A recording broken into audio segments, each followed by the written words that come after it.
साथियों नमस्कार।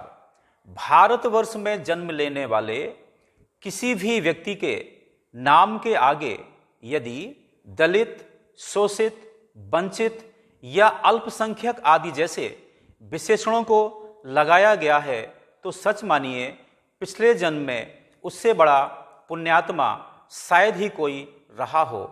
इसके ठीक विपरीत यदि किसी व्यक्ति के नाम के आगे कोई सामान्य जाति सूचक विशेषण लगा है तो पिछले जन्म में उससे बड़ा पापात्मा शायद ही कोई रहा हो।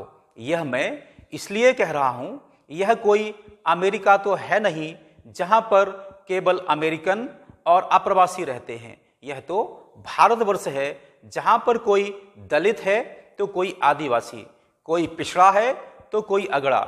यहाँ पर यदि कोई नहीं है तो वह है भारतीय। भारतीय छोड़कर बाकी इस देश में सभी लोग रहते हैं। वैसे तो हमारे देश की संविधान निर्मात्री सभा में एक से बढ़कर एक उद्भट विद्वान लोग उपस्थित थे, तथापि उनसे एक ऐसी चूक हो गई जिसका खामियाजा पता नहीं अभी आगामी और कितनी पीढ़ियों को भुगतना पड़ेगा। इस गलती के लिए केवल एक व्यक्ति को जिम्मेवार नहीं ठहराया जा सकता, केवल एक व्यक्ति के सिर पर इसका ठीकरा नहीं फोड़ा जा सकता है।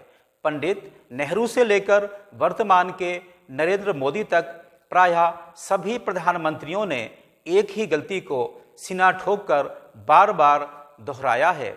SC/ST एक्ट को सुप्रीम कोर्ट की मंशा के विरुद्ध कानून बनाने का महापाप आखिर किसने किया? अभी हाल ही में आरक्षण को 10 वर्ष और आगे बढ़ाने का काम किसने किया? और मजेदार बात यह है कि लगभग 800 सांसदों में से किसी ने उफ तक नहीं किया। आखिर जिस देश का संविधान ही व्यक्ति व्यक्ति में भेद करता हो, उस देश में आपसी भाईचारे और सौहार्द की कल्पना करना ही बेईमानी है। मुझे तो लगता है कि इस देश के राजनेता चाहते हैं कि यहाँ पर समय समय पर हाथरस, पालघर या करौली जैसे दुर्भाग्यपूर्ण प्रसंग होते रहें ताकि इन्हें आपदा पर्यटन का मौका मिलता रहे। अन्यथा संसद में बैठे यह राजनेता कोई ऐसे कठोर कानून क्यों नहीं बनाते जिससे कि अपराधी अपराध करने से पहले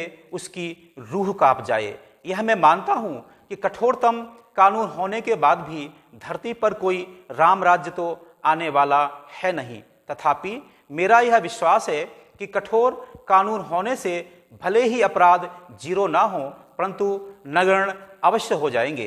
काश निर्भया जैसे हाई प्रोफाइल मामले का निर्णय जिसको लेकर के पूरा देश उद्वेलित हो गया था, विदिन 6 मंथ आ गया होता तो सच मानिए कि यह हाथरस और बलरामपुर जैसे दुर्भाग्य उपस्थित न होते। किंतु हमारे देश की न्याय व्यवस्था को तो तारीख पर तारीख देने की बीमारी है, इसलिए यहाँ पर ऐसी कल्पना करना ही बेकार है। अंततः मैं इतना ही कहना चाहता हूँ कि हमारे देश की जनता को राजनेताओं का आश्रय छोड़कर खुद एक ऐसी क्रांति को जन्म देना होगा जिससे कि सभी प्रकार की संकीर्णताएं हमारे देश से दूर हो जाएं और यहाँ पर एक नए राष्ट्रवाद का उदय हो। केवल तभी और केवल तभी हम यह कल्पना कर सकते हैं कि हमारे देश में शांति और सौहार्द की स्थापना हो सकती है। हमारे स्वयं के आगे हुए बिना यह राजनेताओं के सहारे तो संभव नहीं है। इसी अपील के साथ मैं अपनी वाणी को विराम देता हूँ। ओम शांति इति।